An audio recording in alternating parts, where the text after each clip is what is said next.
जय श्री कृष्णा। राधे राधे दोस्तों। आशा करती हूँ दोस्तों कि आप सब स्वस्थ होंगे और सुखी होंगे। लड्डू गोपाल की कृपा आप सब पर ऐसे ही बनी रहे दोस्तों। आज जो सच्ची घटना आप सबको मैं सुनाने जा रही हूँ, ये है पिछले साल यानी कि 2023 के होली के आसपास की सत्य घटना। दोस्तों, आप सबको पता होगा कि होली जो है वो बरसाना और वृंदावन में 1 महीने पहले से यानी वसंत पंचमी से ही वहाँ पर होली उत्सव शुरू हो जाता है। 1 महीने पहले से ही बरसाने में और वृंदावन में बहुत अच्छे से होली का उत्सव मनाया जाता है। अलग अलग जगह से, अलग अलग राज्यों से लोग वहाँ पर बांके बिहारी के दर्शन करने और होली मनाने जाते हैं। खासकर जो रंगभरनी एकादशी होती है उस दिन उसका बहुत महत्व है। वहाँ पर लोग सिर्फ होली खेलने और बांके बिहारी के साथ होली खेलने, उनके चरणामृत लेने जाया करते हैं। तो ये घटना दोस्तों पिछले साल 2023 की ठीक उसी समय की होली उत्सव के आसपास की ये सत्य घटना है। दोस्तों, जब हम किसी भी विग्रह की सेवा करते हैं, खासकर जब हम लड्डू गोपाल की सेवा करते हैं, तो वो कोई मामूली नहीं होती। लड्डू गोपाल की सेवा करते करते हमारे मन में एक ऐसा भाव उत्पन्न हो जाता है जिसे सिर्फ भगवान स्वयं उत्पन्न करते हैं। एक ऐसा भाव आ जाता है कि हम बिना लड्डू गोपाल के नहीं रह सकते, बिना उनकी सेवा के नहीं रह सकते। और ये जो भाव होता है दोस्तों, ये सिर्फ श्री कृष्ण की भक्ति में ही होता है। किसी और देवी देवता की भक्ति में आपको ये भाव नहीं मिलेगा, क्योंकि भगवान श्री कृष्ण की जो भक्ति होती है, लड्डू गोपाल की जो भक्ति होती है, ये भाव प्रधान होती है। और जब हम लड्डू गोपाल की सेवा करते हैं, रोज़ उन्हें भोग लगाते हैं, उन्हें स्नान कराते हैं, तो हम उनसे बहुत ज़्यादा जुड़ जाते हैं उनकी कृपा की वजह से। और अगर लड्डू गोपाल हमसे बिछड़ जाएं, कहीं छूट जाएं, या फिर हम उन्हें किसी को दे दें, तो क्या संभव है कि हम उनके बिना रह सकते हैं? अगर आप भी सेवा करते होंगे दोस्तों, तो ये बिल्कुल मुमकिन नहीं कि हम लड्डू गोपाल के बिना रह पाएँ। लेकिन आज एक ऐसी भक्त की मैं सच्ची घटना आपको सुनाने वाली हूँ, जिसने अपने प्राण को बचाने के लिए, अपनी जान बचाने के लिए बांके बिहारी मंदिर की जघन भीड़ से स्वयं को सुरक्षित करने के लिए लड्डू गोपाल को इस भीड़ में पटक दिया। लड्डू गोपाल भगवान को ही उस ऐसी भीड़ में जिसमें भगदड़ मच जाती है, लोग दब के अक्सर मर जाया करते हैं, उस भीड़ से भागने के लिए लड्डू गोपाल को अपनी गोद में ना उठाना पड़े, इसलिए वहीं पर छोड़ दिया। छोड़ने के बाद लड्डू गोपाल उस भीड़ में नीचे गिरे, ज़मीन पर गिरे। सैकड़ों हज़ारों लोग उनके शरीर पर से चल कर गए। ये सब होता रहा, लेकिन जो भक्त था उसे इस बात की कोई भी परवाह नहीं थी। तो आइए दोस्तों, ये जानते हैं कि इस दुर्घटना के बाद आखिर उस भक्त के साथ क्या हुआ। लड्डू गोपाल ने क्या उसे श्राप दे दिया? क्या उसे अपने बुरे कर्मों की सज़ा मिली? तो चलिए दोस्तों, इस जिज्ञासा को हम जानते हैं। दोस्तों, ये सच्ची कहानी है उषा जी की, जो लड्डू गोपाल की बहुत सेवा करती थी, काफ़ी वर्षों से सेवा करती थी। उनका जो विग्रह था वो थोड़ा बड़ा था। बस आप यूँ समझ लीजिए कि जो 1 साल का बच्चा होता है, ठीक उतना बड़ा बाल गोपाल का विग्रह था उनके पास, बहुत ही सुंदर, जिसको उन्होंने वृंदावन से ही खरीदा था। खरीदते समय तो वो बड़े भाव से लड्डू गोपाल को अपने घर ले गई कि मैं इन्हें अपना पुत्र मानती हूँ, इनकी पुत्र की तरह सेवा करूँगी, ये मुझे माँ का सुख देंगे, वात्सल्य का सुख देंगे। अपने साथ लेके वो बाराबंकी गई, जहाँ पे वो रहा करती थी। बड़े भाव से उनकी सेवा शुरू की। उषा जी पहले वृंदावन आया जाया करती थी बिहारी जी के दर्शन करने के लिए। उन्होंने वृंदावन की होली उत्सव के बारे में देखा और सुना तो बहुत था, लेकिन कभी उस उत्सव का आनंद नहीं लिया था। इस बार उषा जी की बड़ी इच्छा हुई, सबको देखकर बहुत इच्छा हुई कि इस बार मैं भी वृंदावन की होली उत्सव में शामिल होंगी, मैं भी बांके बिहारी के दर्शन करूंगी होली में, और उनके चरणों से अबीर लेकर अपने शरीर पर लगाऊंगी। जैसे एक हर भक्त की इच्छा होती है, हर भक्त की चाहना होती है, ठीक वैसे ही उषा जी की भी बहुत इच्छा हुई। उन्होंने अपने पति से इस बारे में बोला कि मुझे होली में इस बार वृंदावन जाना है। उनके पति ने उन्हें बहुत समझाया कि देखो, होली उस समय वृंदावन जाना कोई आसान नहीं है। एक तो वृंदावन में वैसे भी भीड़ होती है, और होली के समय वृंदावन की भीड़ में जाना कोई मामूली बात नहीं है। जान का बहुत जोखिम होता है, क्योंकि खासकर बिहारी जी मंदिर में इतनी ज़्यादा भीड़ होती है कि मंदिर तक पहुंच पाना बड़ी ही दुर्लभ बात है। लेकिन उषा जी को उस समय वृंदावन का बहुत ज़्यादा शौक चढ़ा था। उनकी बहुत इच्छा थी कि मैं होली में वृंदावन इस बार ज़रूर जाऊंगी। ठीक है, ये भाव अच्छा है एक भक्त की दृष्टि से, लेकिन ये भाव, ये इच्छा अगर आपके लिए मुसीबत बन जाए तो सही नहीं है। उषा जी अपनी इच्छाओं को नहीं रोक पाई और होली में वृंदावन जाने का निर्णय बना लिया। उनके पति भी अपनी पत्नी की जिद के आगे हार मान गए और बोल दिया, ठीक है, अगर तुम्हें वृंदावन में जाना है होली में तो अपनी तैयारियां कर लो और अपनी कमर कस लो भीड़ में धक्के खाने के लिए, क्योंकि इतना आसान नहीं है बांके बिहारी के दर्शन होलिका में करना। उषा जी को बहुत उत्साह था, ये अच्छी बात है। उन्होंने अपनी सारी तैयारियां कर ली, अपने बाल गोपाल के वस्त्र ठीक कर लिए, भोग का सामान साथ में रख लिया, अपनी तैयारियां कर ली और होली के 3 या 4 दिन पहले ही दोनों पति पत्नी वृंदावन के लिए बाराबंकी से रवाना हो गए। अपने लड्डू गोपाल को होली उत्सव के लिए सुंदर सी सफ़ेद पोशाक पहनाकर उषा जी बांके बिहारी मंदिर पहुंच गई। मंदिर के 1-2 किलोमीटर पहले से ही बहुत लंबी भीड़ लाइन लगी हुई थी और कोई भी सिक्योरिटी वहां पर काम नहीं कर रही थी दोस्तों, क्योंकि भक्तों की इतनी ज़्यादा भीड़ थी कि पुलिस या प्रशासन का वहाँ पर कोई भी नियंत्रण था ही नहीं। बहुत ज़्यादा भीड़ थी। बस समझ लीजिए कि वृद्ध लोगों और बच्चों के लिए तो वो बहुत बड़ी समस्या थी। लेकिन फिर भी उषा जी अपने पति के साथ अपनी गोद में सुंदर से बाल गोपाल जो कि सफ़ेद पोशाक पहने थे लेकर भीड़ में घुस गई।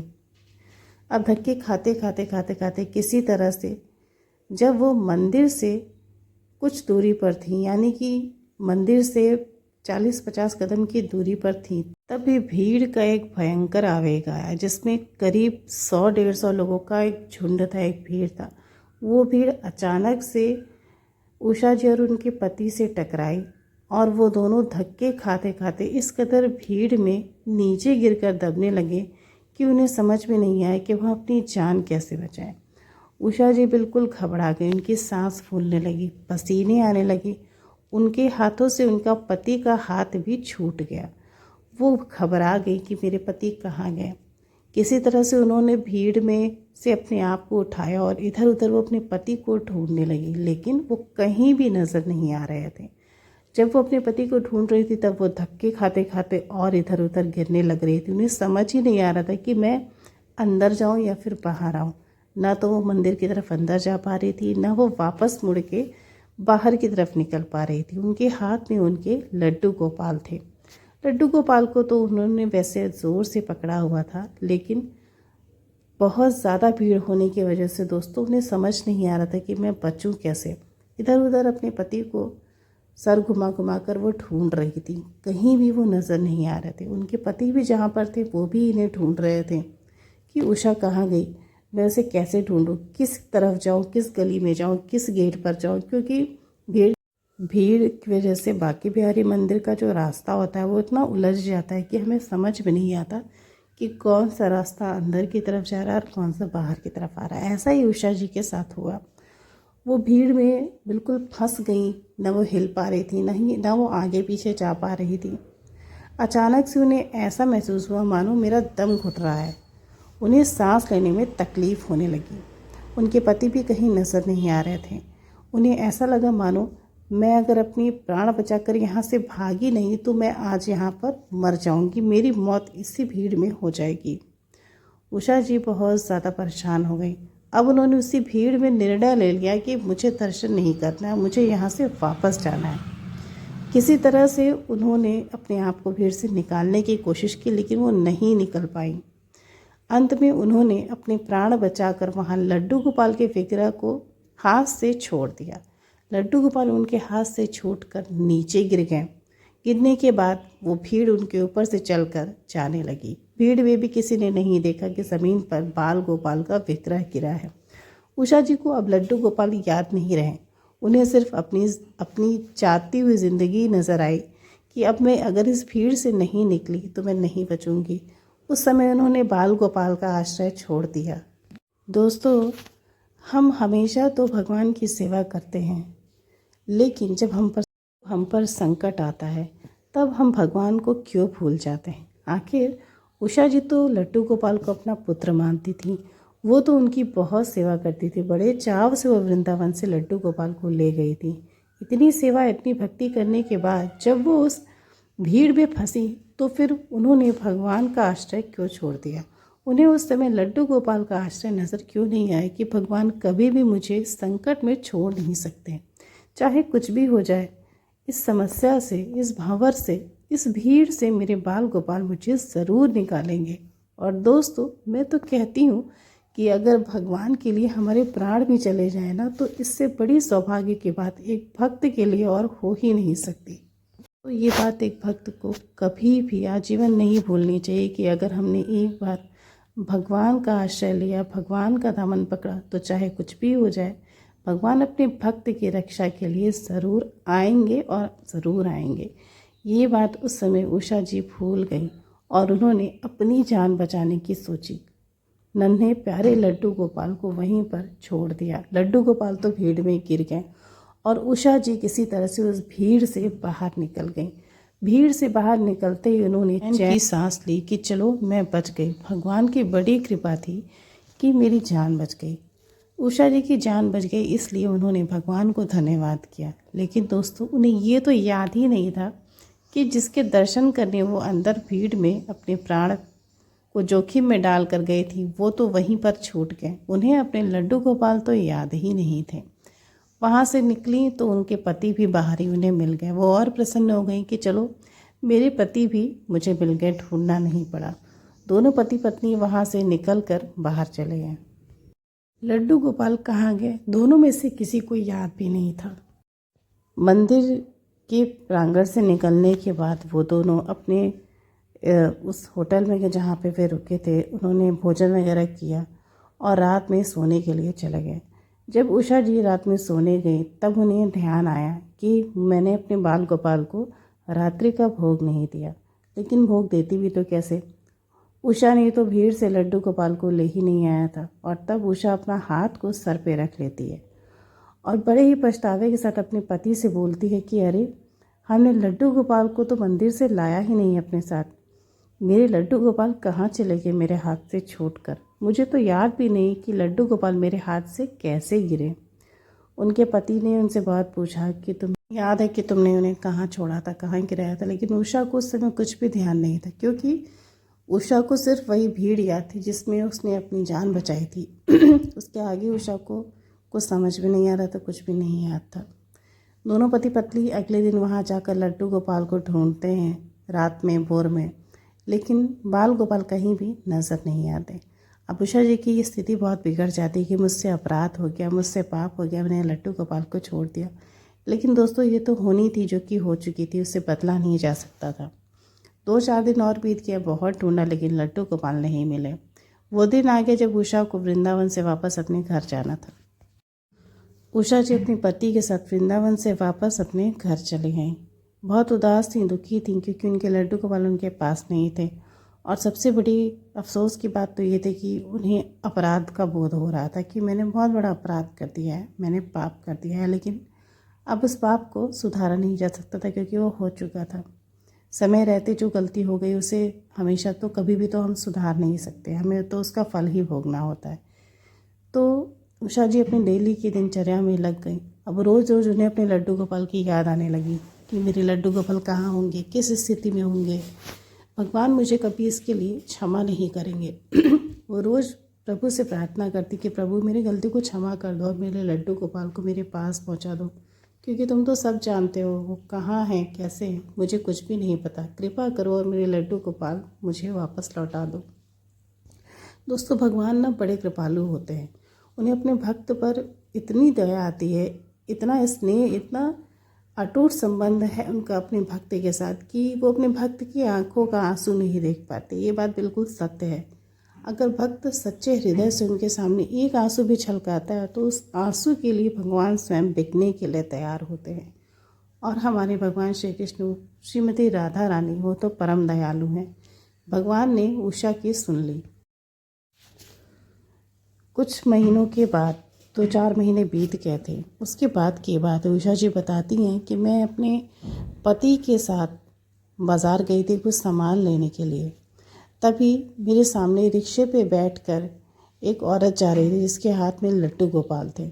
और उषा जी बताती हैं कि उन्हें देखकर मुझे ऐसा लगा कि वो जैसे मेरे ही बाल गोपाल थे।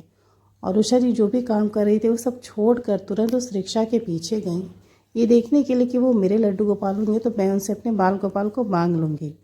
थोड़ी दूर पीछे पीछे जाने पर वो रिक्शा एक जगह रुकता है और जो उस पर महिला बैठी होती हैं जिनका नाम होता है साधना, वो लड्डू गोपाल को लेकर उतरती हैं और अपने घर में जाने लगती हैं।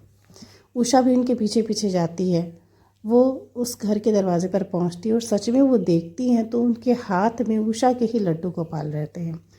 वो अच्छी तरह से उन्हें पहचान रही थी क्योंकि उनके चेहरे की बनावट, उनके बाल, उनकी आँखें, उनके हाथ और पैर वो बिल्कुल 100% वैसे ही थे जैसे उषा के लड्डू गोपाल थे। यहाँ तक कि उन्होंने वही पोशाक धारण की थी उस समय जो वृंदावन में उस समय उषा ने लड्डू गोपाल को पहनाई थी। इसलिए शक का, संदेह का तो कोई प्रश्न ही नहीं था, वो लड्डू गोपाल उषा के ही थे। उषा जल्दी से जाकर उस महिला को रोकती है और कहती है कि बात को अनदेखा कर देती है और अपने घर के अंदर जाकर दरवाज़ा बंद कर लेती है। साधना थोड़ी घबरा जाती है क्योंकि ये बाल गोपाल तो सच में उसी के थे, साधना के स्वयं के तो थे नहीं। इसलिए वो अंदर से थोड़ा डर जाती है कहीं ऐसा ना हो कि वो लड्डू गोपाल को मुझसे ले जाए, क्योंकि सच में ये मेरे तो नहीं है, किसके हैं मुझे नहीं पता। लेकिन साधना जब से लड्डू गोपाल को उस भीड़ से उठाई रहती है तब से उनकी सेवा करने लगती है और उन्हें बहुत ज़्यादा अटैचमेंट हो जाता है उस लड्डू गोपाल की विग्रह से।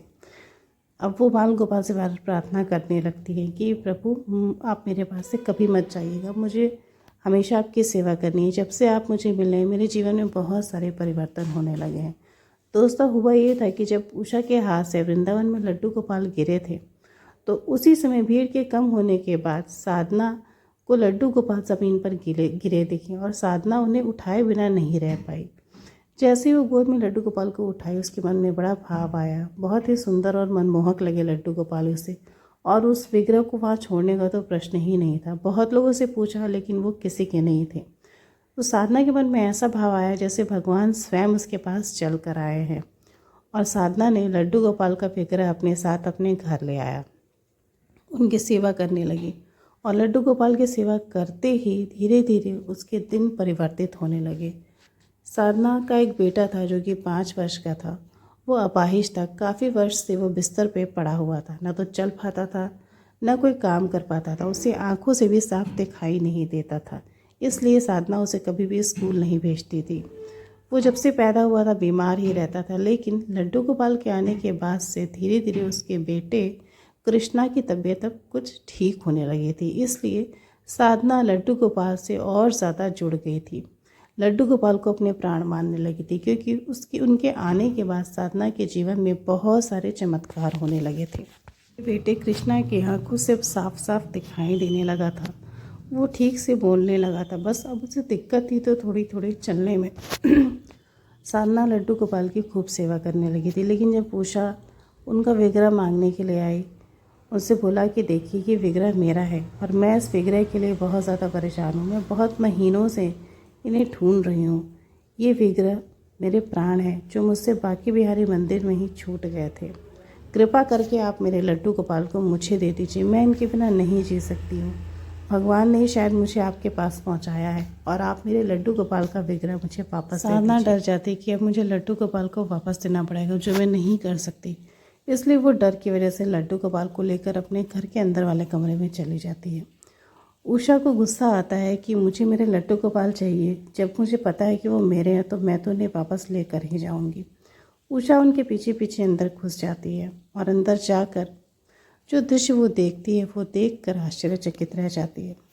अंदर जाकर उषा देखती है कि साधना का बेटा कृष्णा, जो कि अपाहिज रहता है, बिस्तर पर लेटा हुआ है और साधना उसकी गोद में लड्डू गोपाल को बैठाए हुए है।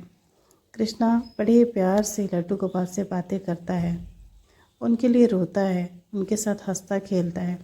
ये दृश्य देखकर उषा का हृदय पिघल जाता है। वो साधना से पूछ पड़ती है कि इसको क्या हुआ है। साधना सब कुछ उषा को बताती है कि देखिए ये मेरा बेटा है जो कि अपाहिज है, लेकिन लड्डू गोपाल के आने के बाद इसकी हालत में, इसकी तबीयत में धीरे धीरे सुधार आने लगा है। बताइए मैं आपको लड्डू गोपाल कैसे दे दूँ? लड्डू गोपाल की कृपा से ही मेरा बेटा स्वस्थ होने लगा है। लड्डू गोपाल में मेरे प्राण बसे हैं। आप मेरा सब कुछ ले लीजिए, लेकिन लड्डू गोपाल मेरे पास से मत ले जाइए। मैं इनके बिना अब नहीं जी सकती। हम दोनों का संसार में इनके सिवा और कोई नहीं है। उषा को बहुत दया आती है कृष्णा के ऊपर। वो उसकी स्थिति को समझती है और साधना की आंखों से आंसू पोंछते हुए कहती है कि बहन, मैं तुम्हारे दुख को समझ सकती हूँ, लेकिन तुम भी मेरी पीड़ा को समझो। मैंने इनकी बहुत सेवा की और मैं इन्हें अपना पुत्र मानती हूँ। तुम्हारे पास तो तुम्हारा बेटा है, लेकिन मैं निसंतान हूँ, मैं बाझ हूँ। मैं कभी माँ नहीं बन सकती, मैं किसी संतान को जन्म नहीं दे सकती। यही मेरे बेटे हैं, यही मेरे भगवान हैं। मुझ पर दया करो और लड्डू गोपाल को मुझे लौटा दो। साधना ये सब सुनकर चौंक जाती है। उसे समझ में नहीं आता कि अब मैं क्या करूं। उससे स्वयं पर नियंत्रण खो जाता है और उषा ज़बरदस्ती लड्डू गोपाल का विग्रह गोद में उठाकर लेकर वहाँ से जाने लगती है। तभी कृष्णा उसे रोकता है कि आप मेरे लड्डू गोपाल को मत ले जाइए, मैं लड्डू गोपाल के बिना नहीं रह सकता। कृष्णा बहुत रोता है और उस रोते हुए नन्हे बच्चे को देखकर उषा को उस पर दया आ जाती है। वो लड्डू गोपाल का विग्रह वहीं पर रख देती है और रोते रोते वहाँ से चली जाती है। मुड़कर एक बार रुकती है और साधना से बोलती है कि मैं लड्डू गोपाल आपको देकर जा रही हूँ, क्योंकि शायद मुझसे ज़्यादा आवश्यकता लड्डू गोपाल की आपको है, आपके बेटे कृष्णा को है। मैं प्रभु को, अपने प्राणों को आपके पास छोड़कर जा रही हूँ, क्योंकि आप सबका लड्डू गोपाल के प्रति भाव देखकर मुझसे ये नहीं हो रहा कि मैं उन्हें यहाँ से लेके जाऊँ। शायद आपके पास मेरे लड्डू गोपाल ज़्यादा अच्छे से रहेंगे, और मैंने तो उनकी ठीक से सेवा भी नहीं की। अगर मैं इतनी ही बड़ी भक्त थी तो मैंने भीड़ में अपने प्राण बचाने के लिए लड्डू गोपाल को क्यों छोड़ा होता। ये सब सोचकर उषा वहाँ से अपने पति के साथ वापस चली जाती है।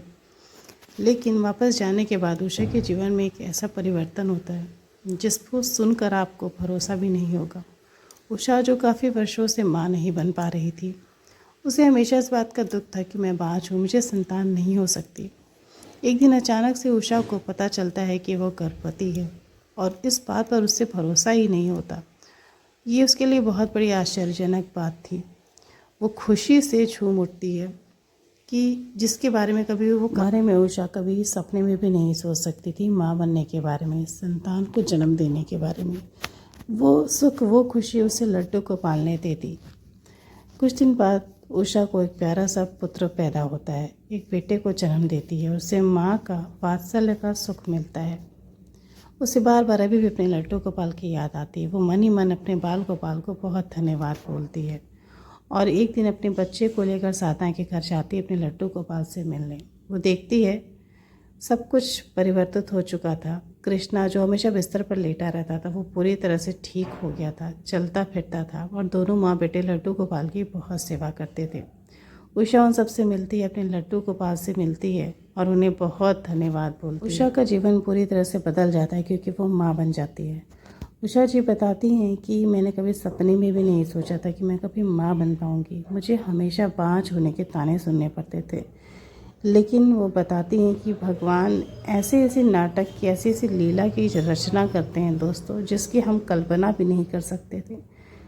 ना तो मैं लड्डू गोपाल को अपने घर लाती, ना मैं उनकी सेवा करती और ना मुझे संतान की प्राप्ति होती। लड्डू गोपाल को कब कहाँ किससे सेवा लेनी है वो स्वयं निर्णय ले लेते और उसके पास चले जाते हैं। उसके बाद उषा हमेशा साधना जी के घर जाया करती है अपने बाल गोपाल की सेवा करने, और साधना जी भी लड्डू गोपाल की खूब सेवा करती हैं। तो दोस्तों, आपने देखा कि उषा के जीवन में और साधना के जीवन में, कृष्णा के जीवन में कैसे लड्डू गोपाल ने चमत्कार किए, कैसे परिवर्तन किए। तो ये सत्य कथा, होली की सच्ची घटना लड्डू गोपाल की, आपको अच्छी लगी हो तो अपने दोस्तों के साथ इसे साझा ज़रूर करिएगा और मेरे चैनल को ज़रूर सब्सक्राइब करिएगा। राधे राधे।